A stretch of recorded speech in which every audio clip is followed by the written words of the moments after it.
it's a very important kind of strategic place, and it's also important for US capitalism. So it was important to the US to establish a foothold there. Let me just give you a real quick rundown of this prior history of migrant detention. So following the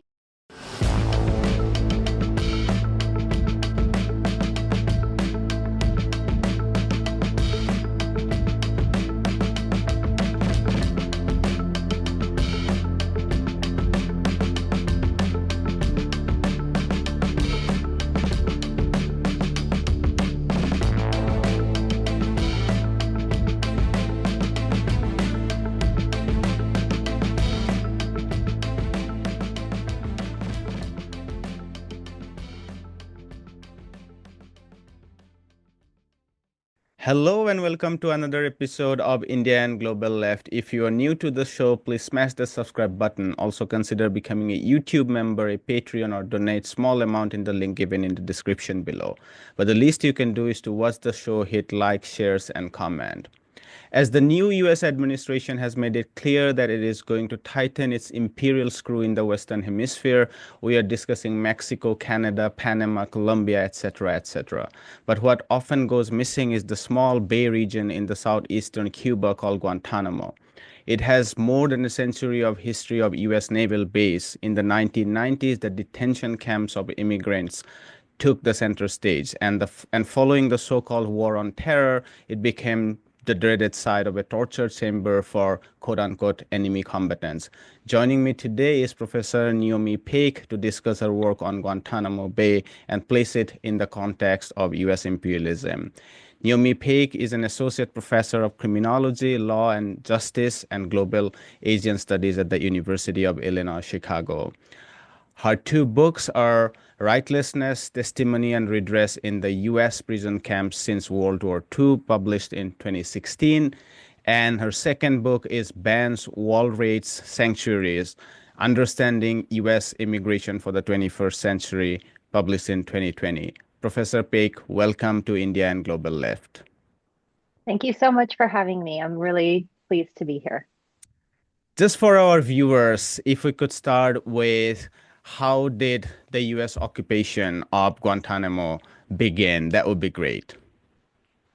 Yeah, so thank you for asking that question, first of all, because I feel like that prior history often kind of gets left out of the story, but it is absolutely fundamental to everything that has happened there since. So when Cuban people rose up in a revolution against the Spanish Empire, the U.S.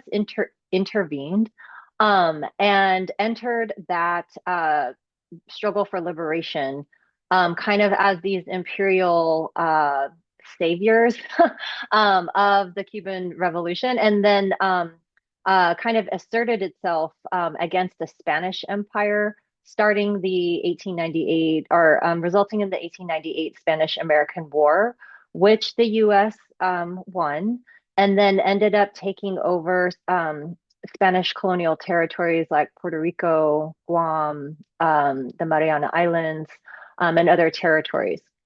When it came to Cuba, they didn't fully occupy it and turn it into a U.S. territory, but what they did was they established, first of all, the right to intervene in Cuban international relations. So already kind of infringement on liberated Cuban sovereignty.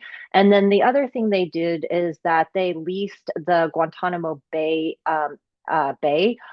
for the purposes of establishing a naval base there. And they had been wanting some kind of foothold in that region of the Caribbean because if you look at it geographically, there is a passage of water between Cuba and Haiti right there that then leads it connects the Atlantic Ocean to the Caribbean Sea and then kind of leads towards Panama. So it's a very important kind of strategic place, and it's also important for US capitalism.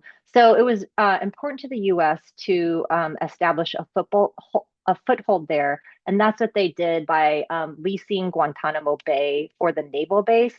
And then in 1934, the U.S. renewed the lease of the base in a very peculiar and particular way. So this lease basically says that it will hold in perpetuity until both parties agree to cancel it. So even though the Cuban Revolution with Fidel Castro occurred, and ever since then, Cuba has not recognized the U.S. right to have that piece of territory. But because the US refuses to give it up, the lease still legally, technically remains. And that lease has ended up being the crux of much of what we're seeing now. So this lease, the US purports that that Cuba has quote unquote ultimate sovereignty over that territory because it's in Cuba. However, the US maintains complete jurisdiction and control of the naval base. And so the US has long argued that Guantanamo Bay, the base, kind of slips into this legal ambiguous space, right? It's kind of neither in the United States, and therefore the Constitution really kind of doesn't apply there. But it's also Cuban law cannot reach the base either. And so it kind of slips into this gray zone or this ambiguous area where that argument has the US has used to leverage and say that, well, we can kind of do what we want there, including setting up migrant detention camps for tens of thousands of people, or setting up a torture center for enemy combatants captured during the War on Terror, and so on. So that lease and this imperial history that goes all the way back to the 19th century is absolutely crucial to understanding what's happening there today. I think this is a perfect segue into what I was thinking as my second question, because when I was reading about the history, what I saw was that there was a century of US strategic importance in this region, particularly during the Cold War with all the interventions in Latin America. It was a very, very critical site. But once the Cold War collapsed in 1990, one wants to imagine that what's the importance of a huge naval base, and in some ways it Mhm. declined as a naval base. Correct me if I'm wrong, but this was the same moment in the 1990s where the immigrants, after the military coup of Aristide's government in Haiti and the economic crisis in Cuba, led to large surge of immigrants to the United States, and it became kind of transformed from a naval base to detention of immigrants. Can you talk about that history? Yeah, so I want to refer you to another colleague and friend of mine, Jana Lippman. She has written a kind of about this Cold War history, particularly around the labor politics of the base, but I think she talks very elegantly about how it became this kind of naval base. Like, what is the purpose of this, right? Especially as you said in the after the Cold War, and this is this kind of period of transition or transformation, right? So I think you're absolutely right. Like the collapse of the Cold War also leads to Cuban economic decline very quickly, right? Because they lose many of their trading partners. They're still being sanctioned and embargoed by the United States. They don't have robust trade relations, things like this. So you start seeing that the end of the Cold War really affecting Cuba deleteriously very quickly.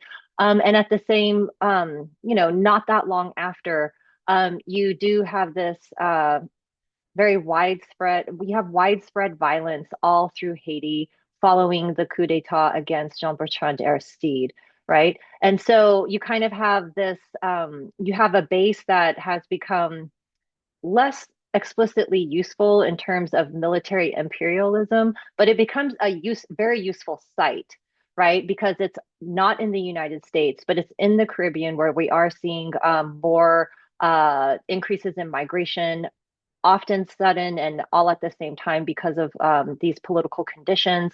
And so it does kind of at this moment become this convenient site that develops a new use. Paul Kramer has also written about this, I think in the New Yorker. And I think the article is called "The Useful Corner of Cuba," but it also relays kind of like how the base has evolved, how its uses have evolved over time. And one of the things that he argues is that it is this kind of useful corner that the US can deploy however it wants, depending on the historical conditions of the moment. And so in the post-Cold War era, kind of the era of like rising neoliberalism, things like this, it does become very useful as a migrant detention center. I think the third aspect, apart from the naval base and migrant detention, is the more known case of the torture chamber, the dreaded site following 9/11 and the so-called war on terror. I remember Mhm. growing up in a very tiny village in India, in the northeastern part of India, and it was pre-internet age, early 2000s, and even my dad started talking about Guantanamo Bay as a Yeah. torture chamber, and he never read like National English Indian Daily or something, but even Mhm. through regional Indian newspapers, he got to know about that. If you could tell us, why did Guantanamo Bay become the preferred site of detention and imprisonment uh, for the so-called enemy combatants? That's what they say. Yeah, that's a really good question. I think like there's two ways I could answer this. So one is like a very long way, and that goes back to like the 80s and the 90s and like the whole history of Haitian migrant detention at Guantanamo, which really set the precedent, legal and historical and even infrastructural, for the torture camps against so-called enemy combatants of the war on terror. I will just assert right now that that is the prehistory, and just kind of explain and just start with the war on terror. The devastating attacks of 9/11 occur in New York and Washington, D.C.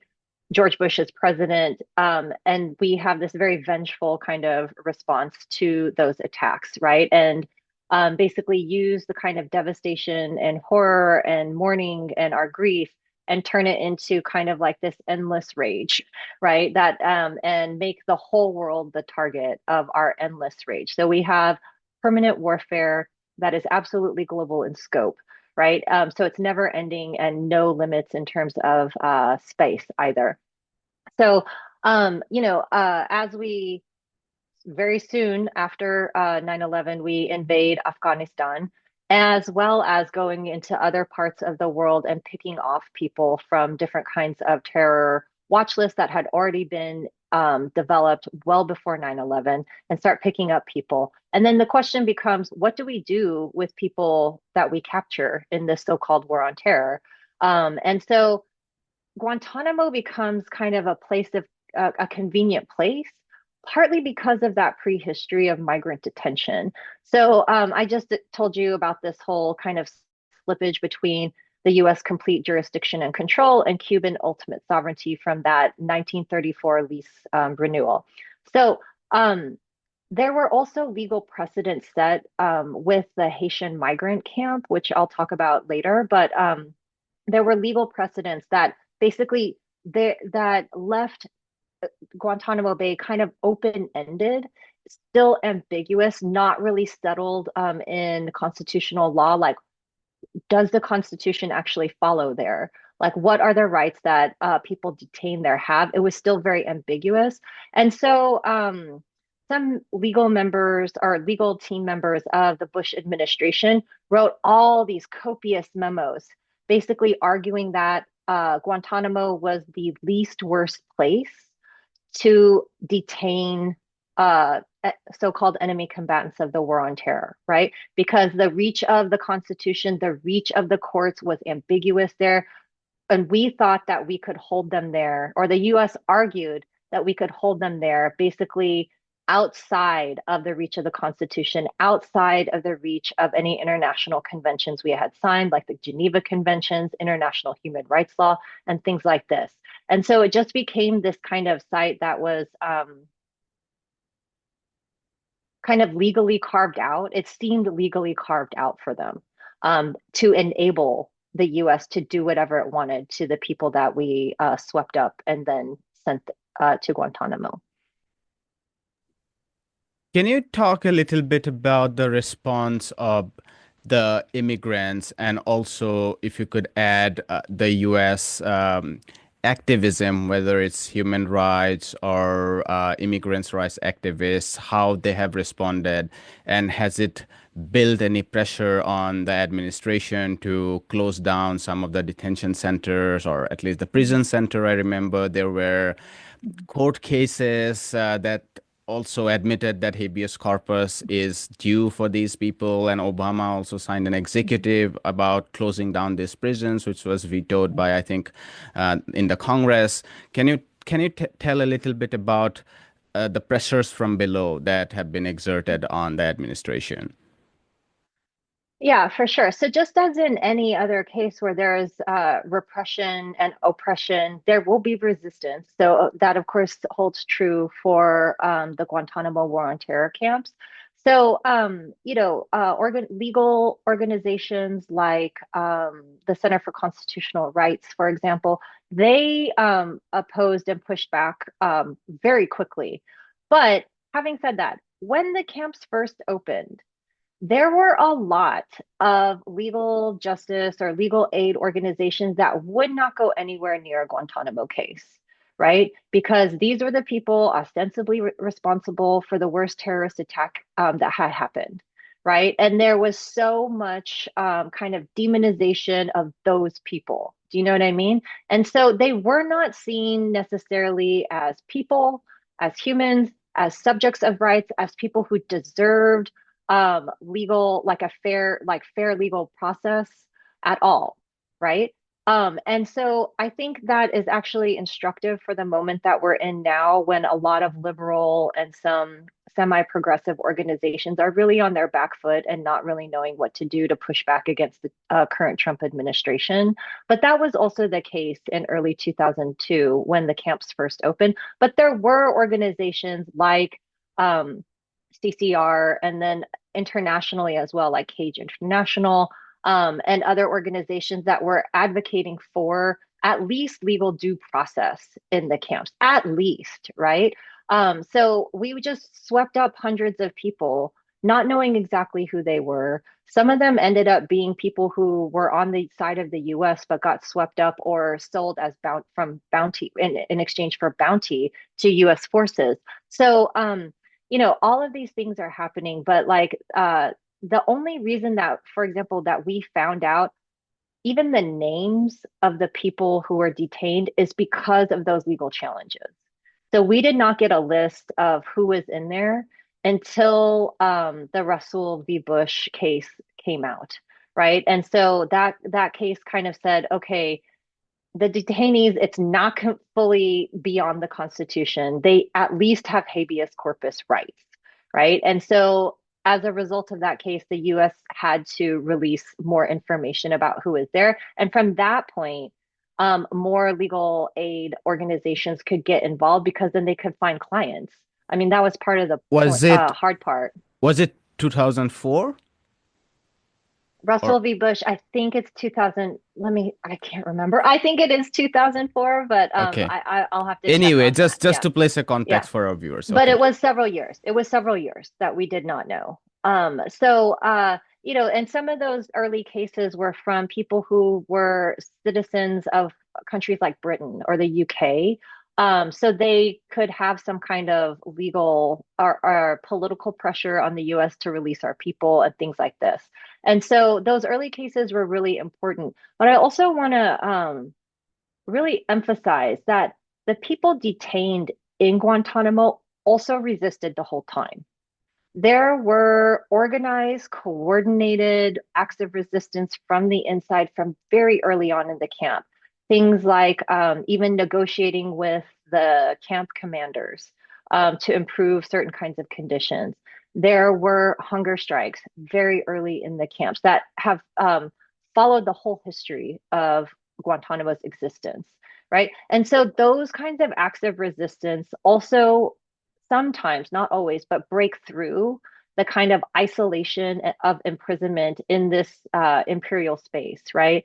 So one that comes to mind is, for example, I think was it 2013 when there was a massive hunger strike at Guantanamo, with nearly full participation, except for the most ill and vulnerable people did not participate. But it sounded like everyone else was basically participating in this hunger strike because that was during the Obama administration.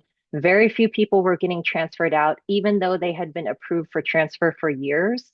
And so there was a kind of mass active resistance, and that broke through. So that's when you saw like the hip hop artist Yasin Bey, formerly Mos Def, creating doing a reenactment of force feeding that they were being subjected to. You saw a lot more things coming out from the camp through their lawyers, and there was actually political pressure put on the Obama administration to work a lot harder to get these people out, to find them third countries to have them resettled. And so I think the resistance of the people inside is really, really important. I feel like that gets kind of short shrift. So if you want to talk to some of those people who did some of that resistance, who wrote from the inside, I think Mohamedou Ould is a really wonderful person to talk to. For example, or Mansour Adyafi is also written a beautiful memoir as well, and they talk about some of the micro forms of resistance that happened on the inside, as well as organized forms of resistance that actually reached an audience outside of Guantanamo, the camp.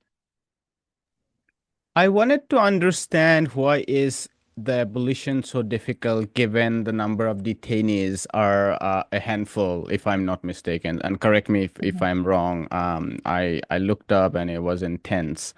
Um, Mhm. so why is it so difficult to abolish the detention camps and the prisons? Well, that's like a bigger question that has a Because lot we of we are different not talking components. about what Yeah. would happen about hundreds and thousands of people, right? So is it a Yes. Yes. legal judicial necessity of an imperial state, or because Mhm. surely it can be a resource question. We are not talking about hundreds of thousands of people. We are not talking about Right. that scale.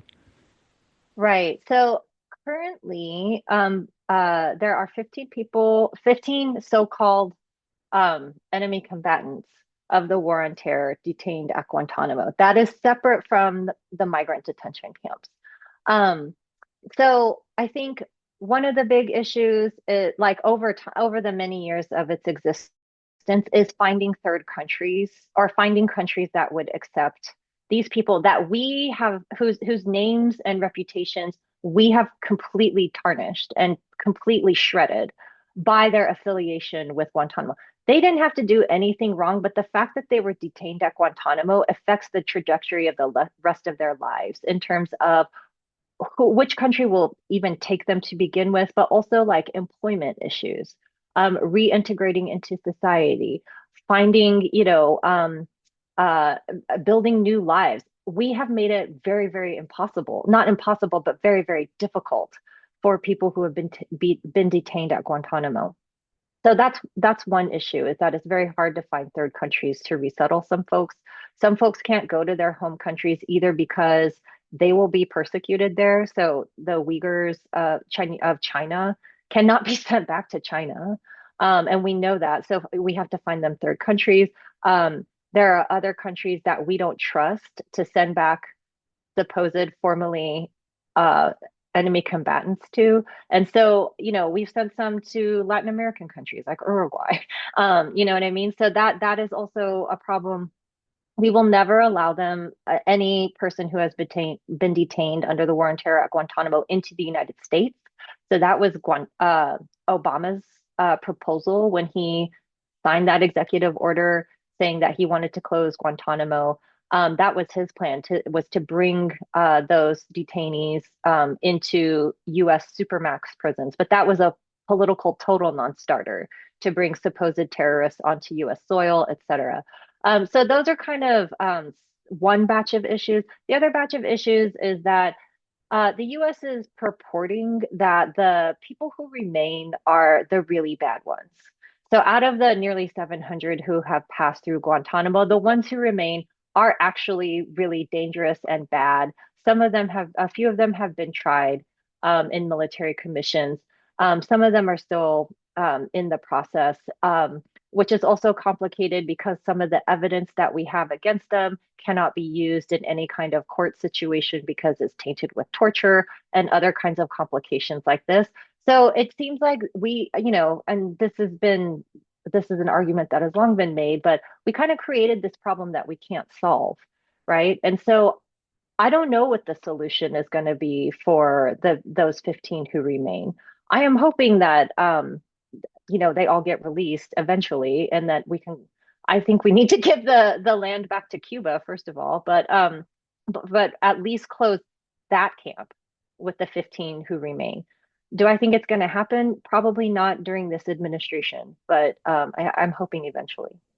I think that brings me to the final segment, final couple Mhm. questions maybe. Mhm. Are we getting to the close of the near the abolition in this administration? Probably not. And that's the context in which you wrote your Bloomberg article, and I read that, and I thought it would be great to host you. So talk us about this new Trump administration's talks, plans, rhetoric, whatever it is, Mhm. about sending parts of undocumented immigrants to Guantanamo Bay. Why did you Mhm. write that article? Why did I write that article? Because so on the one hand, I completely feel with many other people are in the United States and around the world, kind of the outrage, the despair, the kind of like, how could we do this kind of feeling? Like, how can we possibly open up a camp to house 30,000 uh, deportable migrants in Guantanamo? So I totally understand that feeling. And also, should not be surprising to us if we know any history of the place, right? We have been detaining migrants at Guantanamo literally for decades, and we constantly don't like grapple with this history, not in a real way, right? So I feel like when I talk about this longer history of detention at Guantanamo, it comes as a surprise to many people. Not people who know, obviously, but there's a lot of people who just don't know that this happened. And so I feel like I fully understand and feel the outrage that Trump is even proposing this new detention camp, but I think we also need to dig a little deeper and understand that it's not just Trump, it is Biden, it is Obama, it is George W. Bush, it is Bill Clinton, absolutely. And it's also George H.W. Bush. Like this goes back so far, even in our contemporary history, not even leaving the 1934 stuff aside, right? And so I wanted to write this because to remind people and refresh people that the problem is not Donald Trump. The problem is the United States and our imperial and racist history, right?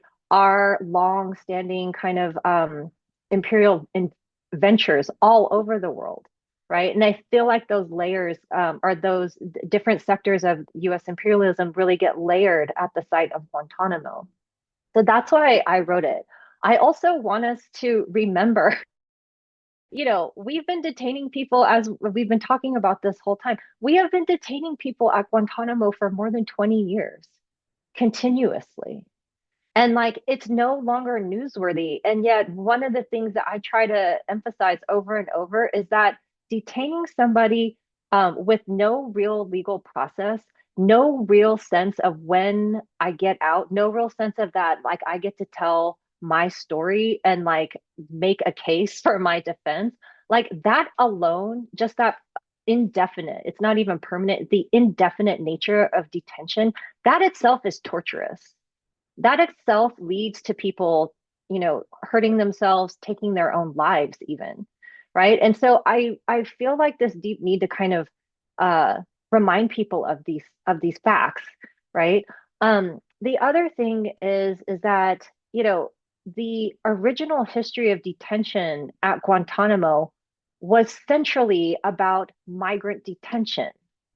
And so I think that is also kind of like, I feel like there's this story of war on terror detention, and maybe for the people who even recall it at all, there's this separate story of migrant detention. And I'm trying to say no, they're intertwined. And the war on terror detentions could not have happened without this prior history of migrant detention.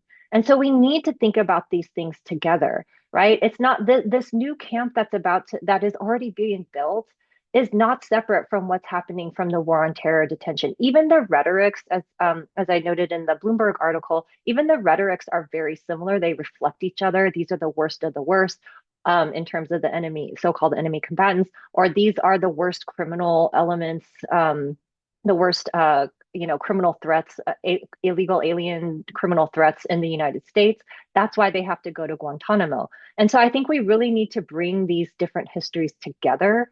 I also think that you know, uh, just for your listeners for whom this is new, let me just give you a real quick rundown of this prior history of migrant detention. So, following the coup d'état again, the first coup d'état against Jean-Bertrand Aristide in Haiti, he was wildly popular. His political party was called the Flood because there were so many supporters behind him. So there, it I kind of on just, the I Oh, just, go ahead. I just want to pause you for my own Yes. interest and let the Okay. viewers know that we did a full show on Haiti with Professor Zimimo Pierre, and Oh, it's a okay. yeah, just to plug in our past interview. But please go on. I did a Okay. little That's media great. thing there. Sorry. Okay. I'm so glad that you had Geneva Pierre on here to talk about the history of Haiti. That's so great.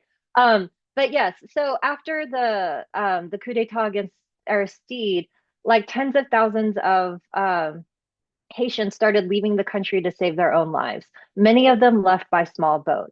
The US already had a long-standing policy started under like Carter Reagan, but really launched by Reagan, of intercepting those small boats full of Black people and then sending them right back to Haiti. Okay, so George H.W. Bush, who was Reagan's vice president, he just reinstated that program immediately, right? Legal challenges, lawyers contested that, challenged it as a direct violation of refugee law, both domestic and international. And so, what the US did instead of bringing them to the United States where people could claim asylum, they took them to Guantanamo. And again, if you look at the geography, Haiti is very close to Guantanamo. It's right across this small passage of water. And so, again, it became like this convenient place just to hold them. It has infrastructure. There are, military personnel. And so they threw up like a quickly constructed camp. And then ultimately, tens of thousands of Haitians passed through the camp, where the conditions were very not good. It was very crowded, and the U.S. Immigration and Naturalization Services tried to process the Haitians as quickly as possible and basically say, you don't have a claim to asylum and send you right back. So that's kind of the original history of the camp itself. What happened was with the legal precedent is that there was a much smaller group of Haitian migrants who were detained there who actually passed their asylum interviews and should have gotten passage to the United States, but did not because either they or their family members tested positive for HIV. And this is the early 1990s. When HIV was still, there was AZT, but, it was a deadly disease and it was very feared. It was not well understood. And then Haitians in the United States, in US public health history, Haitians were unfairly, unjustly, unscientifically seen as diagnosed as kind of having a propensity to have HIV, right? So they were members of the so-called 4-H club. So hemophiliacs, heroin users, homosexuals, and Haitians. So that was the first time a risk factor had been tied to a national group ever in like public health history. And that has been totally debunked scientifically. But that was kind of the reigning uh, discourse at the time, right? And so the U.S. used the fact that this smaller group of migrants had tested positive for HIV to exclude them, using a 1987 very homophobic law that was an immigration ban against anyone with HIV, right? Almost never enforced, and already had an exception for asylum seekers, people who obtained asylum. So they should have, even by law, should have been able to come to the United States, but we were like, no, we're not going to let you do that. And so again, we create a situation of indefinite detention of Haitian migrants. That's where the legal precedent gets set. So they eventually win their case in a lower court, the very low, like a district court, federal court. But the precedent of their case that allowed them to actually leave the camp and come to the United States, that got it's considered dead in law, right? Because the Haitians lawyers negotiated an agreement with the Department of Justice. So the Department of Justice was planning to appeal the decision, which meant that the migrants who had just won their case would have to stay in detention for the whole process of the appeal and could potentially lose their appeal. So that was just not an acceptable path forward for anyone. So what the lawyers did is they said, okay, you let these 300 people into the United States, and then we will agree that this decision will have no precedent under the law. So that vacated precedent gets cited in the torture memos leading to the war on terror camps. So John Yoo has one of the torture memos that he drafted, saying that Guantanamo is like kind of the least worst place to hold so-called enemy combatants.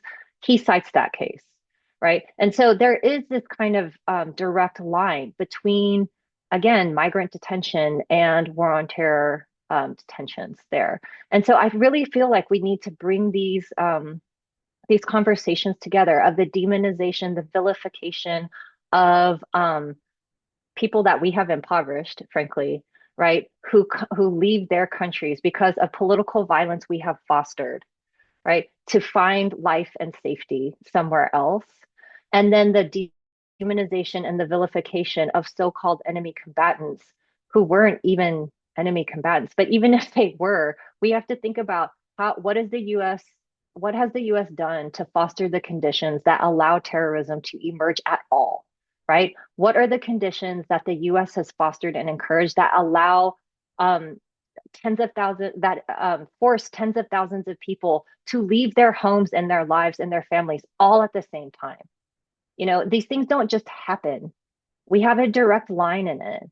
And so I think we need to bring these histories together. And I think now with Trump, um, what his innovation, and this is a real innovation, is that he's taking people from United States territory where the Constitution ostensibly applies, right? Where migrants can, if they can afford it and can have the wherewithal to find one, can find legal representation, right? Maybe they have family or friends that they can use, that they can call to help them. Okay. Not all do, but some do. And you're taking those people from the United States territory to this imperial site. That is new because the whole history of detention at Guantanamo up until this point, we have taken people from other parts of the world or intercepted them before they get to the United States. And so this is kind of the horrifying thing for me. What kind of new legal precedents are we saying are we setting now? And like, how are we going to push back against this? That is an open question for me. So with the Bloomberg essay, I don't have like a proposal at all. I'm just trying to help us understand how did we get here?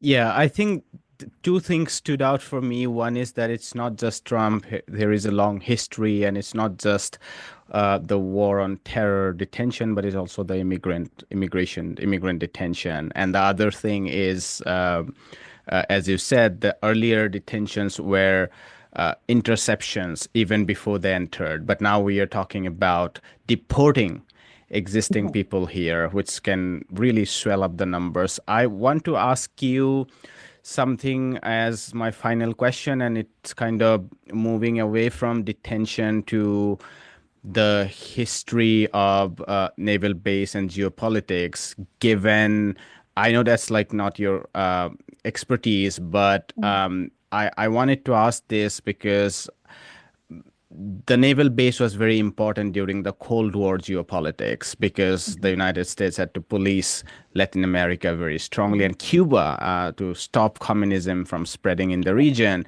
And as we are seeing now, it's very, very clear from within the US administration that the clutches on the Western Hemisphere would be increasingly tightened, and China becomes a site of conflict there, just as the USSR used to be earlier.